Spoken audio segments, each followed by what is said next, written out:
आज ये पार्लियामेंट में हुआ है, मैं बता दूं, अगर कोई मुस्लिम होता ना आग लगा देते ये। प्रधानमंत्री कहते हैं कि आपके कपड़ों से पहचान लेंगे, अगर उन बंदों के अगर दाढ़ी या मूंछ होती ना भून दिए जाते वो। ये पार्लियामेंट पर अटैक है, ये भारत पर अटैक है, ये पूरी जमहूरियत पर अटैक है। हमें पूर्ण विश्वास है भारत की सुरक्षा एजेंसीज में, लेकिन उनका भी हम क्या करें कि जब उन्हें एक स्थान से हटा के दूसरे स्थान लगा दिया जाता है, पुलवामा जैसा अटैक करवा दिया जाता है, और किस सुरक्षा की बात करते हैं खेलनाथ जी, बतानी टोला, फूलपुर बातें।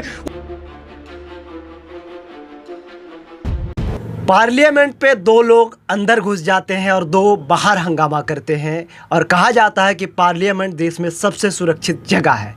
लेकिन पार्लियामेंट में इस तरीके से 2 लोग का घुसना और वहाँ पे फिर आंसू गैस को फोड़ना, इसको किस तरीके से देखते हैं? हमारे साथ बातचीत करने के लिए सुप्रीम कोर्ट के जाने माने वकील सत्यप्रकाश जी हैं। किस तरीके से देखते हैं इस तरीके से घुस जाते हैं सुरक्षा में चूक? देखिए यार, ये मीडिया वालों से मेरी सबसे बड़ी आपत्ति और ऑब्जेक्शन यही है कि जब आप सवाल पूछते हैं तो अपने शब्द मेरे मुंह में रखने की कोशिश करते हैं कि किस प्रकार घुस जाते हैं, घुसाए जाते हैं। सवाल यह है, आप सोचते हैं कि घुस जाते हैं। जब मैं पिछली बार पार्लियामेंट गया था तो आप यकीन मानिए कि चवन्नी का जो सिक्का है वो भी जेब में से निकाल लिया गया था। दूसरी बात ये कि इस पार्लियामेंट में जो नई पार्लियामेंट है, अगर उसमें इस प्रकार के ये जो आपत्तिजनक जो सामान गए हैं वो घुसे नहीं, घुसाए गए हैं। आप ये देखिए कि पार्लियामेंट में घुसने की एक प्रक्रिया है। पहले आपको कोई सांसद होगा, वो पास इशू करेगा, आपका जो नाम आधार कार्ड जाएगा, उसके बाद में सिक्योरिटी वेरिफिकेशन होगा, उसके बाद में पास इशू होगा। पास इशू होने के बाद में 3 लेयर की जो सिक्योरिटी है, उस सिक्योरिटी को क्रॉस करने के बाद आपसे जब मेन एंट्रेंस के अंदर जाएंगे तो आपके पेन, आपकी बेल्ट, आपका मोटा कोई भी सामान, आपकी चाबी, आपका इलेक्ट्रॉनिक गैजेट, आपका मोबाइल फोन, आपके सभी चीज जो है पार्लियामेंट में घुसने से पहले निकाल ली जाती है। यह मेरा व्यक्तिगत एक्सपीरियंस है। परंतु अगर बम अंदर गए हैं या ले जाए गए हैं, सबसे पहला जो इशू है, सबसे पहला मुद्दा यह है कि ये मत बताओ कि आग लगी कैसी, ये बताओ कि माचिस किसने दी। तो जो माचिस देने वाला है, जिसने पास बनाए हैं, वो भी उतना ही सहभागी है। मुझे नहीं पता, भाजपा पे आरोप लगा रहे हैं, भाजपा के वो नेता, उनके नाम पे अगर पास लगे। देखिए, फिर आपने वही बात की कि आप अपनी जो बात है वो आपके वो एक शेर है ना उसका कि तुम्हारे मुंह से जो निकले वही सदाकत है, हमारे मुंह में तुम्हारी जबान थोड़ी है। और सभी का खून मिला है इस मिट्टी में, किसी का बाप का हिंदुस्तान थोड़ी है। तो अगर आप ये सोचते हो कि मैं पास बनाने वाले का जब मैंने नाम लिया है और आपने कहा है कि भाजपा का है, तो भैया भाजपा की तो साध्वी प्रज्ञा सिंह भी थी, भाजपा के तो कर्नल पुरोहित भी हैं, भाजपा के नेताओं पर तो मक्का मस्जिद के भी आरोप लगे हैं, भाजपा के नेताओं पर तो समझौता एक्सप्रेस के भी आरोप लगे हैं। तो अगर आज ये पार्लियामेंट में हुआ है, मैं बता दूं, अगर कोई मुस्लिम होता ना आग लगा देते ये। अगर बड़ी बात कह रहे हैं, अगर मुस्लिम होता ना तो ये दिल्ली के अंदर या पूरे भारत के अंदर आज वो होता कि आप शायद जो सड़कें हैं वो लाल कर देते ये लोग। शुक्र है कि अगर कोई शेड्यूल कास्ट होता, शुक्र है कोई मुस्लिम नहीं है इसके अंदर। अगर शेड्यूल कास्ट होता तो इसे माओवादी नक्सली बना के ये जेलों में डाल देते, मुस्लिम होता तो उसे आतंकवादी उग्रवादी बना के जेलों में डाल देते। इसके बारे में कहा जाता है कि उसमें ज्यादा नुकसान नहीं है। अभी स्पीकर का बयान आया कि उस आंसू गैस पे ज्यादा नुकसान नहीं है, नॉर्मल गैस है। नहीं, नॉर्मल गैस है तो कल को तो वहां पर परमाणु बम भी ला सकते हैं। कोई जो कोरोना का जो जैविक बम है वो भी आ सकता है। अरे बात ये नहीं कि नुकसान है या नहीं है, बात ये है कि इसके अंदर जो सिक्योरिटी ब्रीच कैसे हुआ।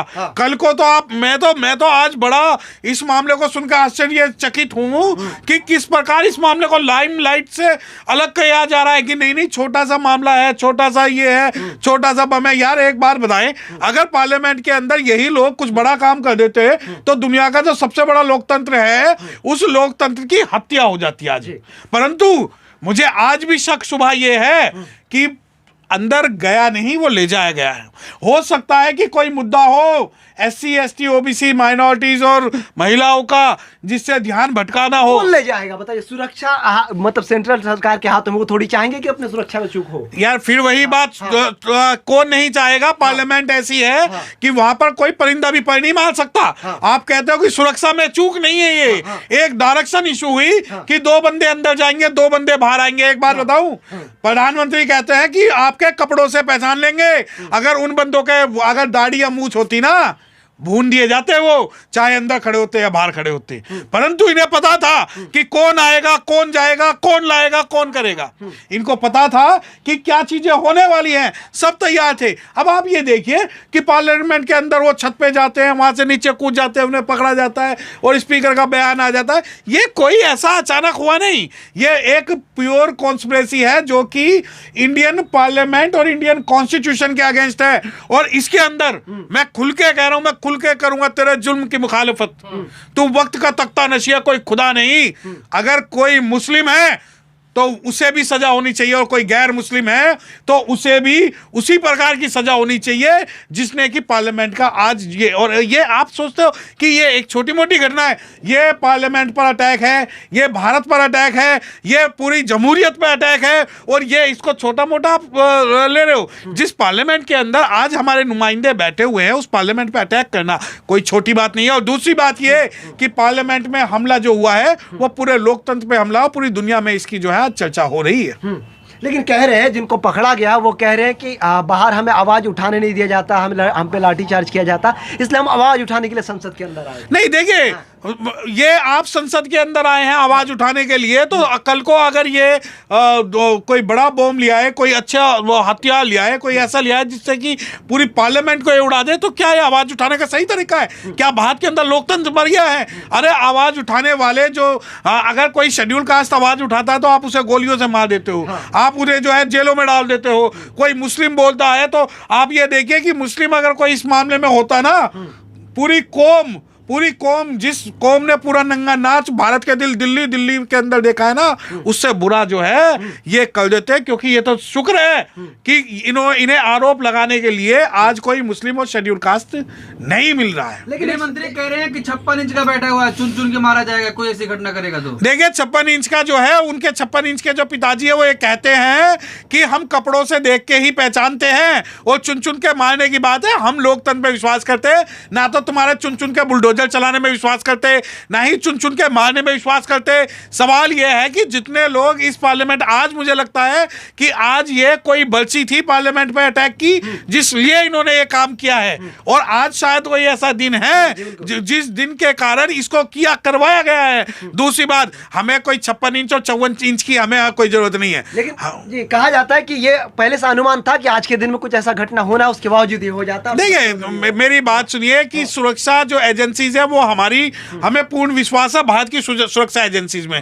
लेकिन उनका भी हम क्या करें कि जब उन्हें एक स्थान से हटा के दूसरे स्थान लगा दिया जाता है, पुलवामा जैसा अटैक करवा दिया जाता है, और कई ना जाने कितने सारे जो है अटैक करवा दिए जाते हैं कि आप यहां नहीं, आप ये देखिए कि मुंबई कांड होता है, मुंबई कांड होता है जिसे भारत के लोकतंत्र पे और भारत पे हमला बताया जाता है, लेकिन गोलियां चल रही हैं कहीं और मारे गए शहीद हेमंत करकरे, और हेमंत करकरे की पत्नी भी कहती है कि इसके अंदर प्रधानमंत्री मोदी की सुरक्षा में भी चूक हुई है। नहीं, वो चूक कौन सी चूक की बात कर रहे हैं? उस नाटक की बात कर रहे हैं क्या आप, जो उन्होंने फ्लाईओवर पे किया? आप करके दिखाइए ना चूक। जिन्होंने चूक कर दी, एक भी चूक जो है नहीं हुई। और प्रधानमंत्री और पार्लियामेंट दोनों अलग है। प्रधानमंत्री सभी मंत्रियों में से प्रथम है, और पार्लियामेंट का हर व्यक्ति, हर सांसद, हर प्रतिनिधि जो है अपने आप में प्रधानमंत्री है। प्रधानमंत्री कोई विशेष नहीं है, वो सिर्फ दल का मुखिया है। और आपके अगर ये सोचते हो कि जो चुना हुआ सांसद है वो उसकी ताकत, उसकी पावर प्रधानमंत्री से कम है, तो ये बिल्कुल गलत है। लोकतंत्र के अंदर प्रधानमंत्री जो है संसदीय दल का सिर्फ चुना हुआ नेता है, कोई वरिष्ठ नेता नहीं है। तो ऐसे समय में जब संसद भी सुरक्षित नहीं है, तो आपको क्या लगता है कि देश जैसे कहा जाता है कि सुरक्षा है, भयमुक्त भारत बन रहा है? देखिए, आप पता नहीं फिर वही मीडिया मेरे मुंह में सवाल लगना चाहती है। क्या सुरक्षा की बात करते हैं? उस सुरक्षा की बात करते हैं जो नासिर और जुनैद का आज तक हथियारों का पता नहीं लगा। उस सुरक्षा की बात करते हैं जो हाथरस की लड़की का आज तक जो है रेपिस्ट होगा, उसको मारने वाले का नहीं पता लगा। आप किस सुरक्षा की बात करते हैं? खेल लांजी, बथानी टोला, फूलपुर बातें, उस सुरक्षा की बात करते हैं जहां एक शेड्यूल कास्ट के जो आईएएस है जी कृष्णैया, उसके हथियारों को रिहा करके जो है वहां पर जश्न मनाया जाता है। आप उस सुरक्षा की बात कर रहे हैं जहां पर फूलन देवी के हत्यारे को महामंडित किया जाता है। क्या सुरक्षा का जो पैरामीटर है, प्रोग्रेटिव है, सिर्फ विशेष जातियों का है? नहीं है। सुरक्षा का मतलब है भारत में रहने वाला प्रत्येक व्यक्ति अगर अपने आप को सुरक्षित महसूस कर रहा है। घटना आज घटी है, इसका जिम्मेदार कौन है? इसका जिम्मेदार शासन, प्रशासन और सरकार है, और ये जो है किया नहीं गया, ये सभी चीजें प्लानिंग रूप से करवाई गई है। मैं आपको बता रहा हूं, आप पार्लियामेंट के अंदर जाओगे तो आपकी अंगूठी, आपकी घड़ी, आपका चश्मा, आपका पल्स, आपकी बेल्ट, आपके जूते, आपका सभी इलेक्ट्रॉनिक डिवाइस जो है पहले ही निकलवा लिए जाते हैं। अगर ये गए हैं तो कहीं ना कहीं इसकी जांच होना जरूरी है, क्योंकि यहां सिर्फ और सिर्फ सवाल हिंदू मुसलमान, भाजपा कांग्रेस बसपा का नहीं है। यहां सवाल है पूरे दुनिया के सबसे बड़े जमहूरियत, सबसे बड़े लोकतंत्र पे हमले का। जो हमला इन्होंने नाटक किया है, वो नाटक इस वजह से किया गया है ताकि इन्हें पॉलिटिकल एडवांटेज मिल सके। बहुत शुक्रिया बातचीत।